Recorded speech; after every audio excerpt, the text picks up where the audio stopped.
is Andrea Page. She is a naturopath. She is one of the world's leading experts on long-term fasting. She specializes in human ophthalmology, so optimizing your health. Optimization, sorry. I'm not a doctor. Taking people who think that they are healthy to a higher level and showing them how healthy we can actually be. Today she will be speaking on decentralizing your health, health sovereignty, and being your own doctor.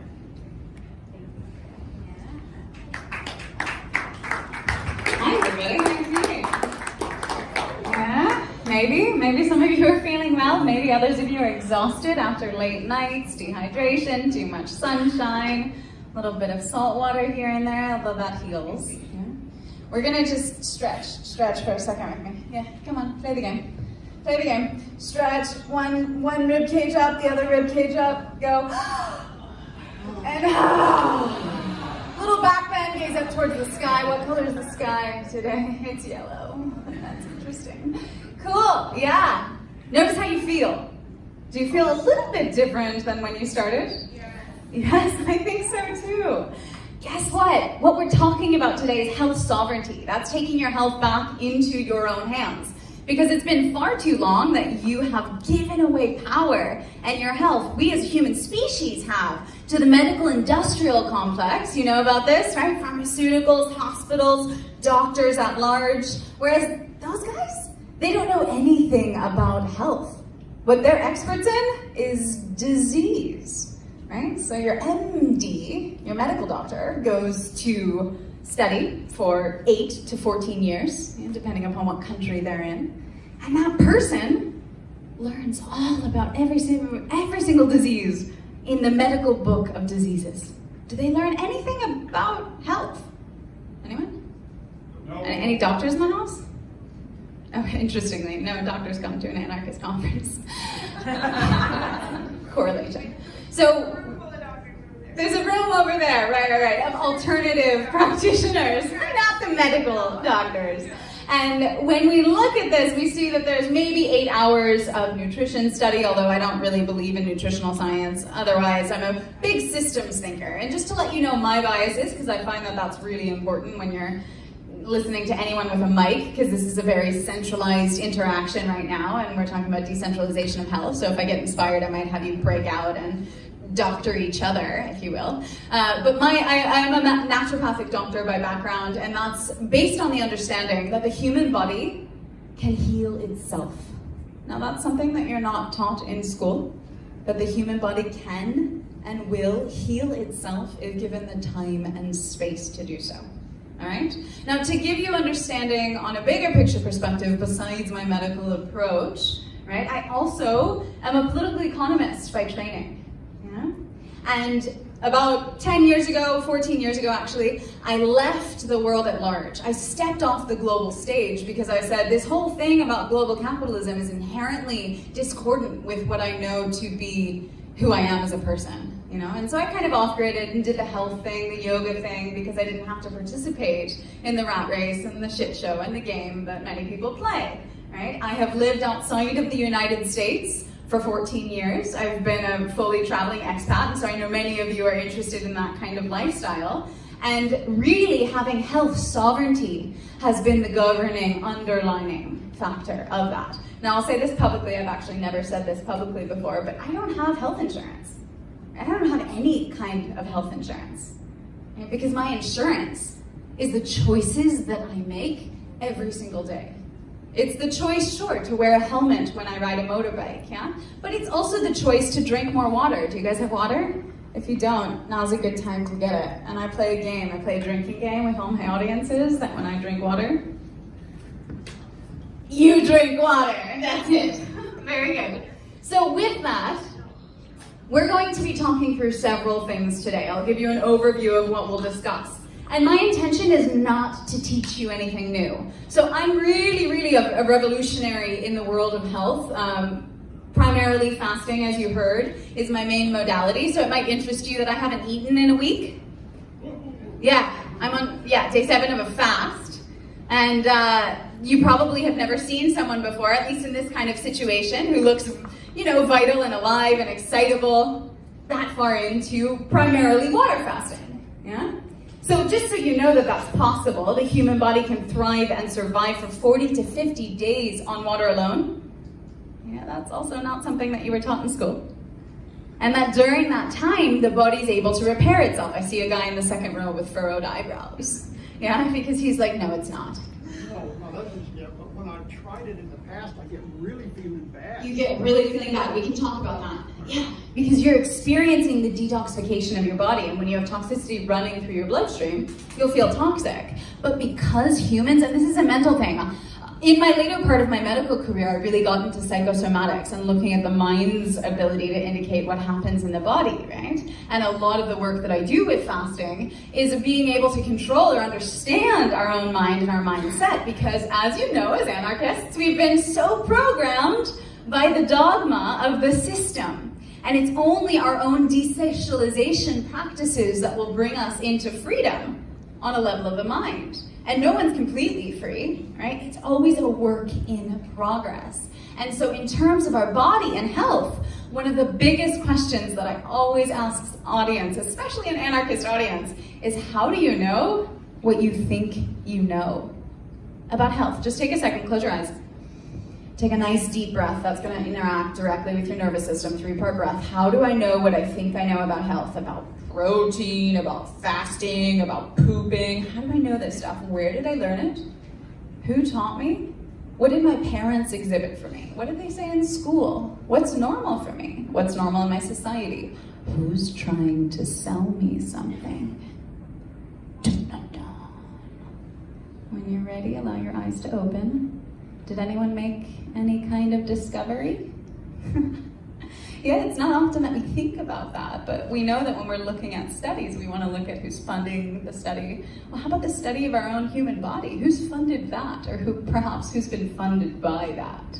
Yeah? And so a lot of the world of modern health, even in a realm of alternative health practitioners, is very much about you have to pay someone to get certain service, you know? There's a very hierarchical relationship in medicine at large, and that's something that I've tried to destroy and break free of in giving people back agency for your own health. Yeah, taking health back into your own hands. You see that? And so the practices of fasting, primarily hydration, these are fundamental. We're going to be discussing the 4 fundamentals or foundations of health today, and I will talk about them in a way where they're things you know, but you just don't do them. And if you don't do these things, like drinking enough water, like pooping well, like being able to calm your nervous system, getting enough rest, etc., guess what? Doesn't matter what acupuncturist you're going to go to, or what bio-red therapy, or what magnetic releasing you go to, or what kind of biohacking you do, your body will not work. Does a car run without gasoline? No? Well, maybe if it's a Tesla. But anyway, you get where I'm going there, yeah? So these fundamentals, these foundations, are your first stepping stone to gain a path towards agency, all right? And I, in the later part of my career, became a little bit stubborn or stuck up, or however you look at it. And I don't talk to people about health who don't have experience in fasting. Because if you have not become a scientist in your own living laboratory of your body, sorry, right? Then you're just relying on other people's knowledge. What I want is wisdom. I want embodied knowledge that through your own experience, right, you've learned and you've made experiments, because that's where you find your inner compass of truth. And I think that's what anarchy means, right? Yeah? All right, so in finding that, we'll go through different steps on the stepping stone path of how to take your health back into your own hands. I also want to see if we can make time to cover things like coronavirus and biological warfare, and as well as looking at ways that you can boost your own immune system to be able to defend, or at least subsist against whatever might cross your path in the future, okay? So I'm going to start with the foundations of health. Yeah. If you guys have any questions along the way, and you're like, she's getting off topic, I have to ask this now, you can raise your hand. Otherwise, often in my lectures, it's best if you save your question to the end, and I will have probably covered it during the lecture. So we'll start with these foundations of health. Hydration. Does anyone know how much water the human body uses and loses on average by just being awake? All right, I got someone in the background like that. Is that a 2 or a 3? 3. It's a 3! Have you listened to my podcast, sir? All right, anyone else? Any other guesses? Anyone in the house? 3, 3, 3. We got a 3 going for 3. Nothing less, nothing more? Doesn't it depend on where you are? Like if you're in a high Totally. like a high So we're looking for average. Okay. What do you think? 4.5. Okay, he's going over. He's an Aussie, I hear it. Okay, so 3 is actually precisely the average answer. If you are on a hot Australian summer day right now, heat wave, 40 plus degrees, which in Fahrenheit would be 90s, almost 100, I think. And then you're gonna need to drink more for sure. If you're a man who's exercising, sweating a lot. If you're someone who's on an airplane, does anyone fly on airplanes? Yeah? Oh yeah, that's a really hard step for an anarchist, right? Because it's like, oh, I have to rely on that, and then you're exposed to all this flame retardant chemicals. It's just a problem at large, but it's also one of the most unnatural environments that a human being can be in, and it's incredibly dehydrating. How about air conditioning? Like right now, today?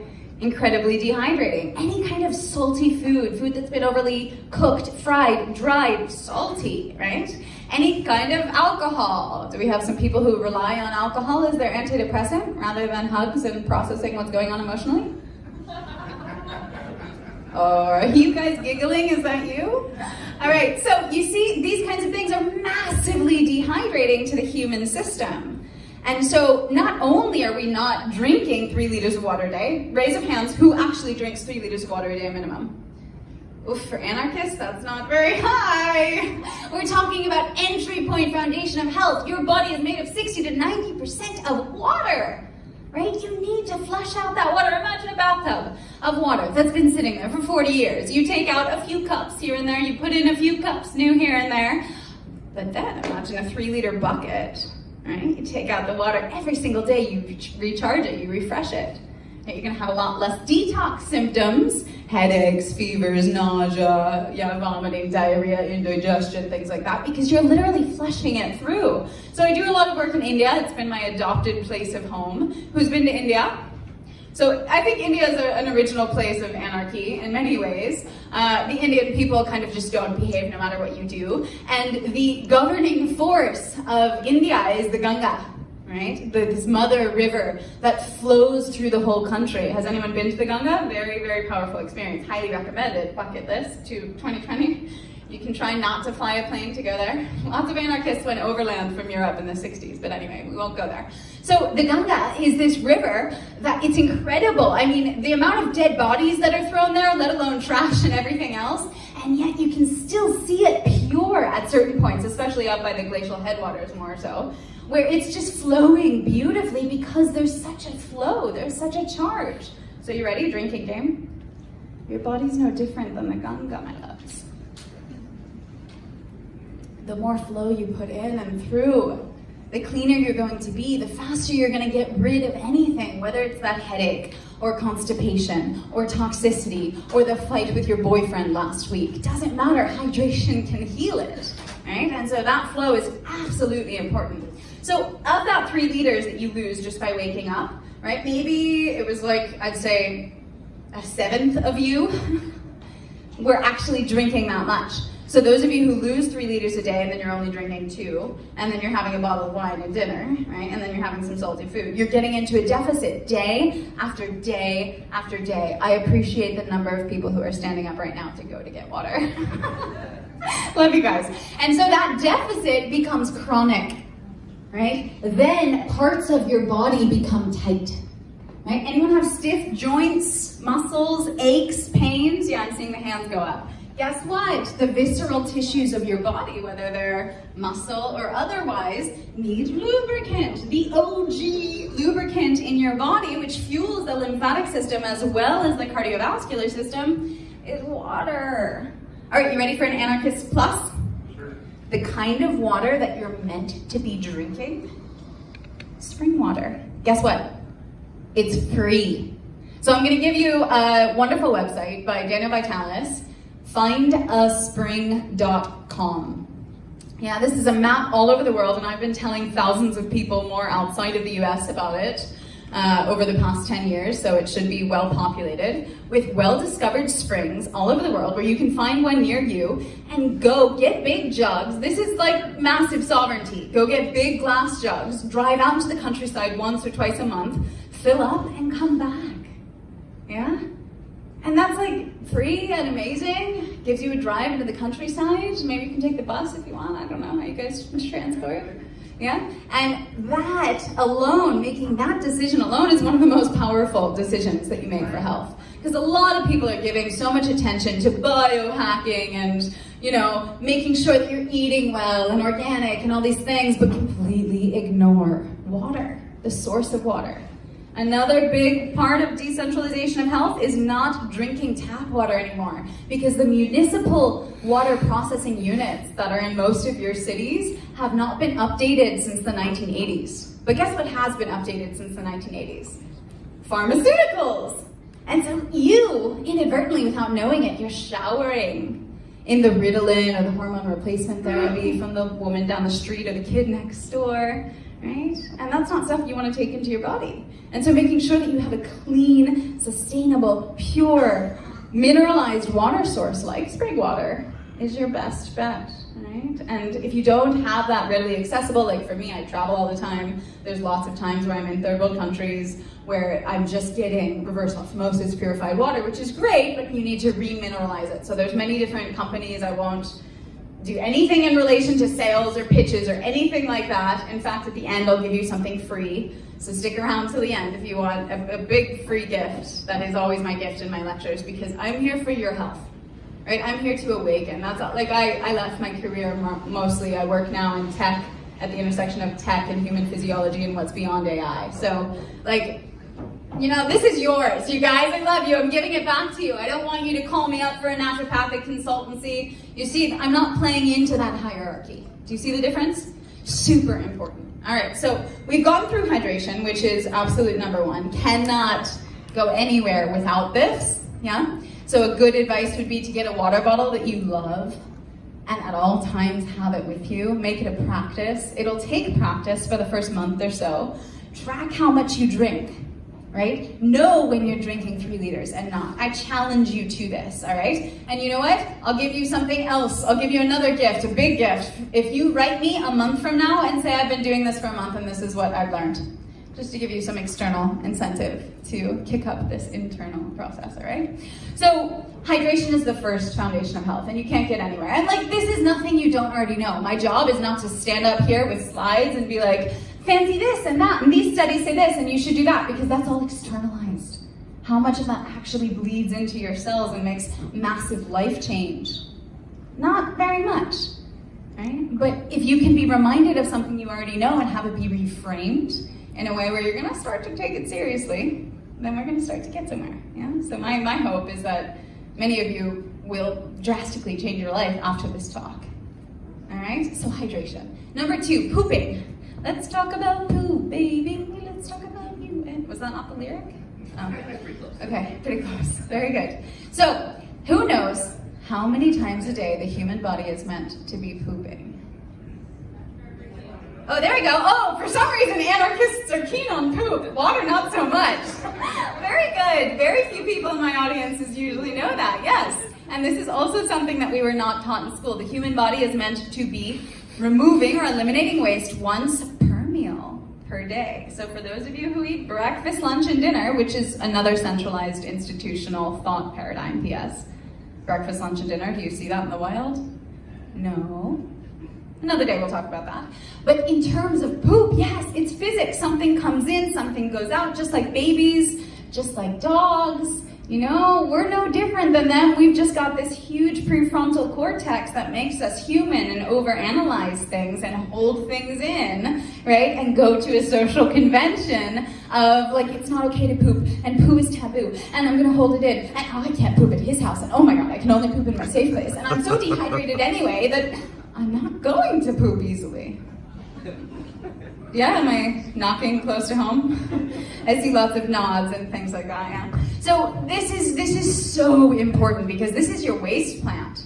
I mean, again, physics, logic, whatever. This is the only approach I use, critical inquiry. If you were to have an office building, let's say that we're gonna set up a company, an anarchist company or something like that, in this room, and we have a bunch of waste coming in every day, we have our food deliveries every day, and then we have all of the waste of the food, all of the waste of the packaging, and we just throw it in the corner, and we throw it in the corner, and we throw it in the corner, and maybe once a day, maybe once every other day, maybe twice a week, which most women over 50 today, especially in North America, only poo about twice a week. Yeah. So, with that, and we can do some data collection in a second, but you can imagine that waste pile would go rampant. It would start to bleed into everything else and toxify the rest of the system, you see? But if you were to throw the Ganga through and hydrate, all of a sudden the waste will come out way more naturally. So another huge bias I have is towards the large intestine, or the colon. I spent a large part of my career as a colon hydrotherapist. Anyone ever heard of colonics? Here's a great, good, yeah, I'm not surprised, anarchists. There is a great, I am an extremist, I am massive on efficiency, and I don't take bullshit nor sales. And so I've looked over the 15 years of my career specifically for the things that allow you to have massive relief in one short setting. And on the physical level, there is nothing better than gravity-based colon hydrotherapy. Yeah? The Woods method is the method that is my lineage, and it's the safest and most gentle and actually most therapeutic. So there's not so many of the practitioners in the world. I'm working to change that, but you can try to look up a Woods, WOOD'(S) method colon hydrotherapist near you and set up a series of appointments to do a massive systemic detoxification, because guess what? Lifestyle-related disease is rising higher than ever before. Cancer, diabetes, heart disease, autoimmune diseases, and obesity, skyrocketing. And this is what I did my master's thesis research on, was looking at the correlation with lifestyle and diet change. And a big part of lifestyle is drinking game, come on. Good, everyone's like, oh, I forgot. Do I have to take off a piece of clothes? No, it's not strip water. Okay, anyway, thank you for the 3 people who got that joke. So, next we're going to be looking at how when we remove the waste from the colon, we remove nerve pressure in our body, we're able to circulate more freely, and we're able to detoxify more rapidly, because guess what? When you don't detoxify, that's when cancer comes. What do you think cancer is? I mean, it didn't exist 1,000 years ago. You know, it's an auto-intoxication, as we say, in natural hygiene and naturopathy. It's the body toxifying itself.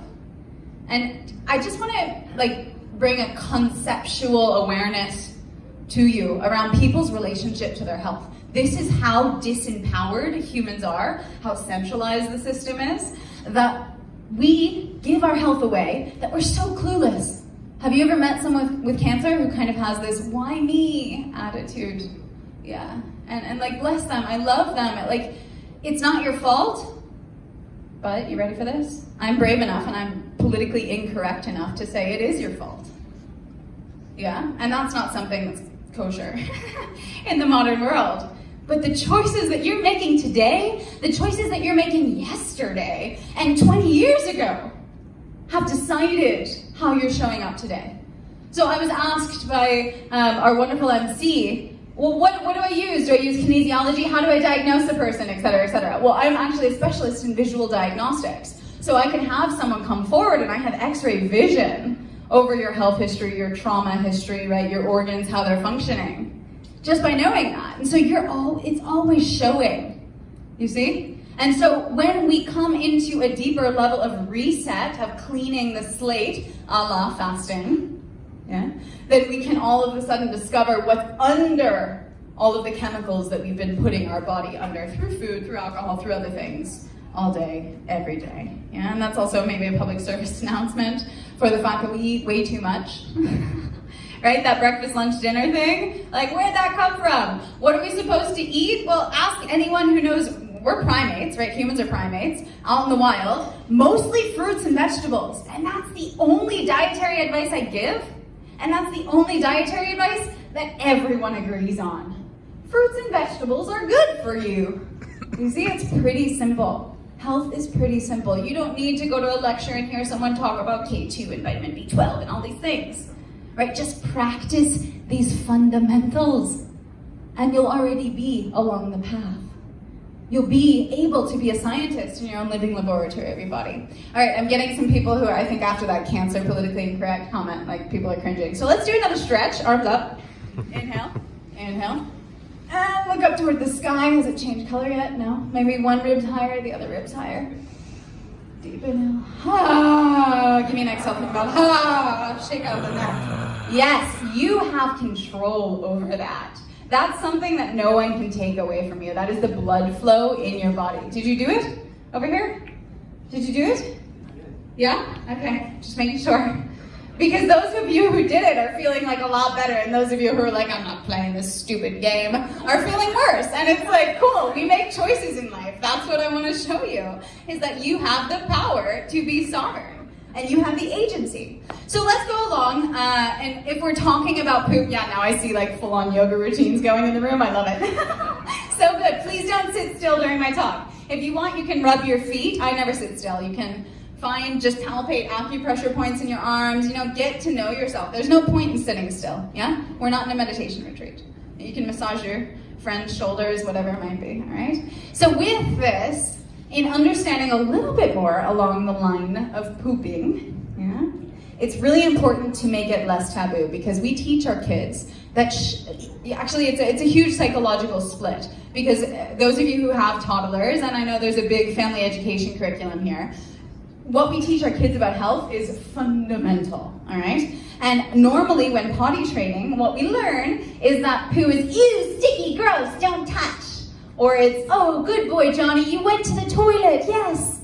You see? And so we just get this dichotomous, polarized opposite, and nothing in between. And what that leaves us as adults is people who are embarrassed to talk about poo. Although last time I checked, I think everybody poos, right? Yeah? That was a yes. All right, so we're gonna do our data survey right now. How many of you poo at least once per day? All right, most hands in the room are up. I see some that maybe aren't up. Bless you, I love you. Keep your hand up. Who poos twice per day? All right, big retention there, about half. All right, now who poos once per meal per day, twice per day?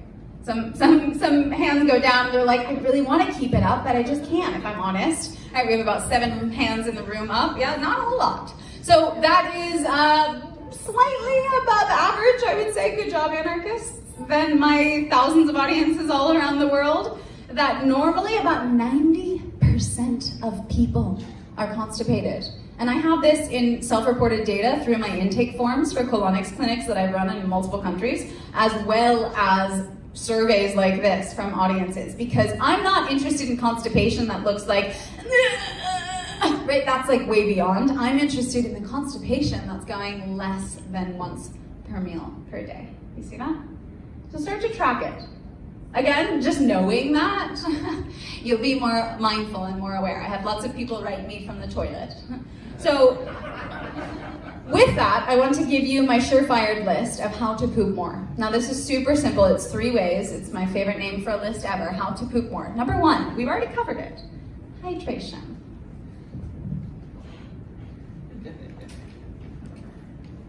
Good. Most of that should be on an empty stomach. Preferably in the morning. You wake up every day, you take a shower, right? You wash your outside. How about your inside? Yeah? So that bath, that cleanse of the inside is super important. Hydration, number 1 way to poop more. Number 2 way to poop more.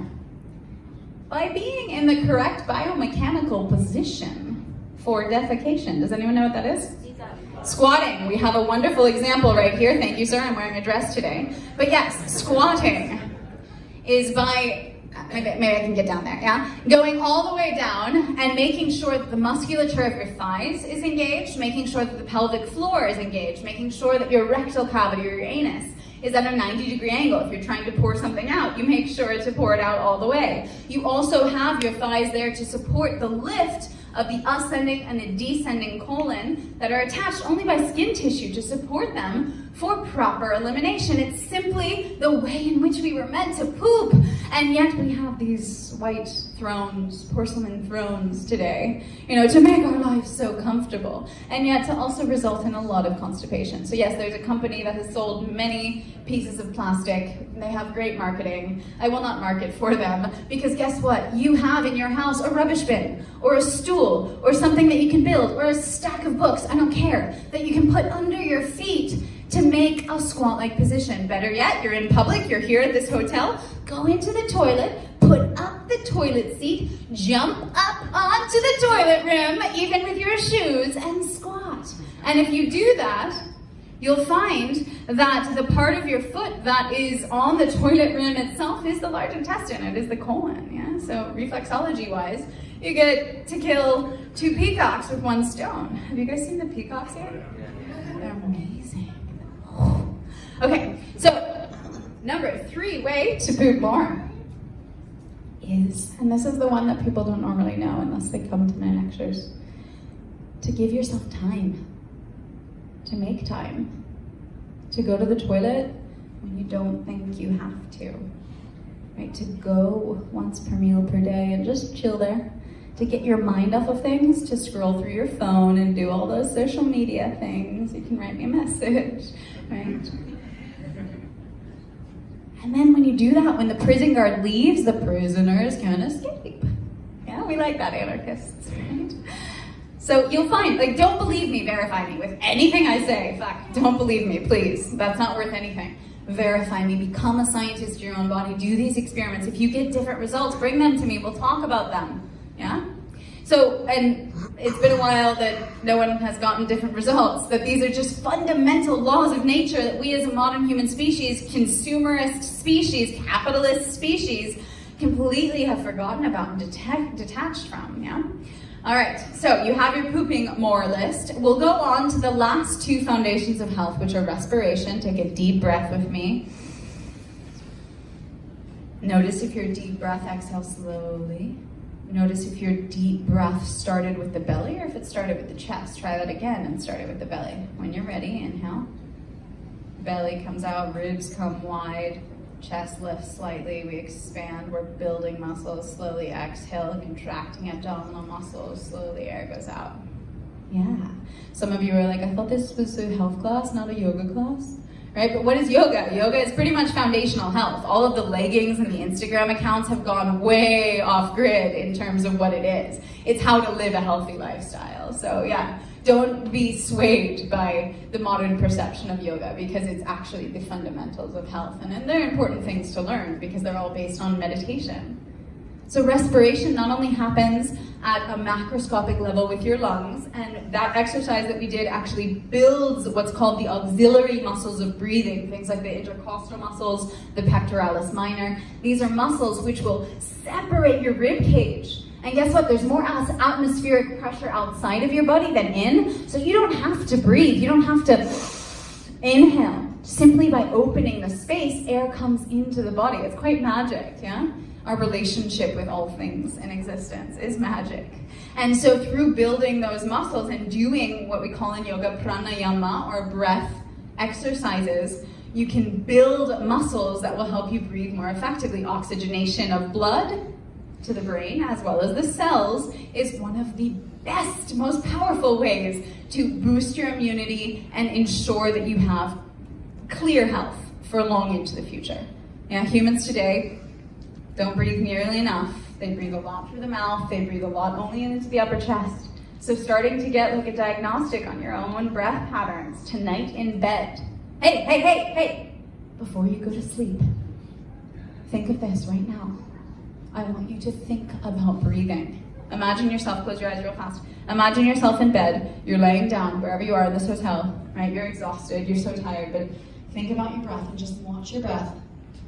All right, open your eyes. Good. Yeah. So do that, see what you find, because a lot of times people find hard truths. So respiration's huge at the macroscopic level as well as the microscopic, which is cellular. The way that the cells breathe, they're eating and pooping, just like you and me, all day, all the time, yeah? However, the way that they cleanse themselves and take out the trash is through chlorophyll, which is green. It's the stuff that makes plants green. That's why when we look outside, we see lots of green. That's meant to be the basis. 50% of our diet should be, by volume, green in color. I'm talking big salads. I'm not talking about a side salad from McDonald's, you see? Because what all that does, the roughage sweeps through your entire 30 feet of intestinal tract, 10 meters, and bulks up the bowel movement, allowing toxicity to come through. As we were, ancestrally, we were, hanging out, picking lots of greens, eating things, and cleaning ourselves as well as the entire bowel system, yeah? So eat way more green stuff, whatever else you eat, right? Eat way more green, all right? So from there, the last foundation of health from respiration is restoration, and it's about knowing how to calm yourself and knowing how to relax. And maybe we'll end that way in a second. Before I want to give some time to talk about fasting as well. But the nervous system governs all other systems. So the nervous system, by way of the hypothalamus, will give signals to the endocrine system or the hormonal system, hey, release cortisol, release adrenaline. Yeah. That was impressive. That was impressive. Did I break the mic? I can go on without the mic. But I scared you, right? So immediately all of you had a cortisol adrenaline breach in your system. We have the mic better. Thank you for being our anxiety reliever. So that, I scared you, right? If you had a master yogi sitting right here, I could do the same thing and they wouldn't get scared. Because they are so in tune with their breath at every single moment in time. Are you on an inhale or an exhale right now? Right? You have to think about it. What if you just knew?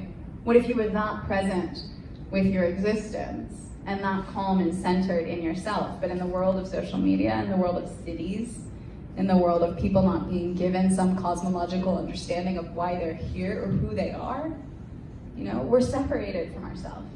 We're so disconnected. And so that centering is fundamental to all health, knowing how to calm yourself. And I'll give you a practice, a tool that is the fastest way I've ever found to rebalance human physiology and bring you back to a state of calm. It is to put your bum against the wall, laying down on the floor of your bed, and put your legs up the wall. This is a yoga asana called Viparita Karani, where you're just putting your legs up the wall. Yeah? So your homework is to try it. Your other homework is to talk to someone who's not in the room right now about pooping. Yeah? Just make it casual, normal, whatever. You can be vulnerable to start, whatever you want. Let's together make poo less taboo. Right? Calm our nervous systems. Remember to do your own breath diagnostic before you go to bed. Of course, drink more water. Lift your knees. And then when we're talking about fasting, there's a lot to know, a lot to learn. But I guess I have tons of lectures online, and I have some cards up here and cards at the back. So I'll pass these out. Only take one if you're going to use it. But it is a card for the initiation, which is pass them around if you're going to use it. I don't know. They're in the back and they're outside, and I can also tell you theinitiation.co is the website, but that is an online fasting program that I will gift to all of you to be my guest in, and that retails for like 250 euros, so that's a pretty good deal, yeah? And that's just because I want you to truly take your health back in your own hands. I want this to be applied, yeah? You'll learn lots of stuff about fasting in that, as well as my podcasts, which are, if you just search Institute for Aliveness, which is my institute, I train practitioners all over the world in what would be like the equivalent of a health coach or a life coach program for 18 months. So that's the Institute for Aliveness. So you can also go there. I'm pretty easy to find. Andrea Page. I had a big public career that I've since left very freeingly.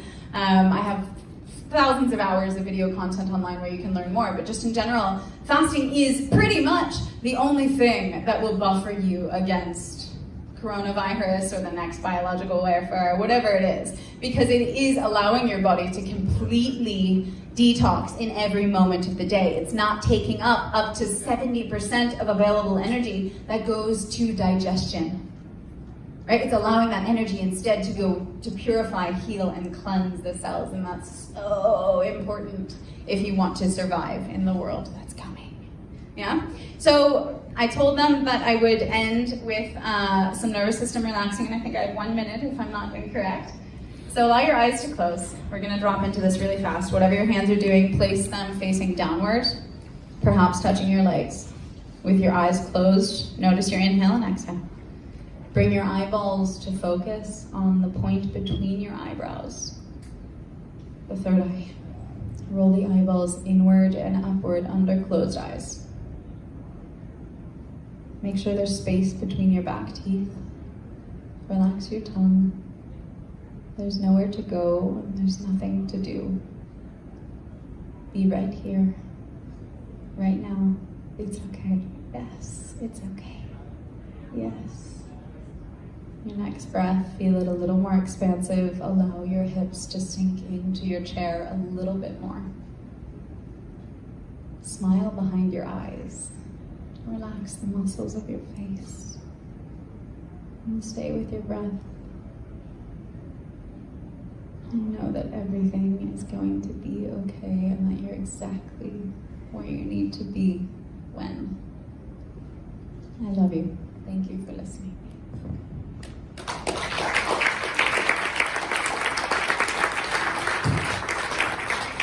Thank you so much, Andrea. Okay, our next speaker is Rashid Battar. He has patients from 92 different countries for cancer and autism treatment, things of that nature. He is a featured speaker on the documentary The Truth About Cancer. I actually watched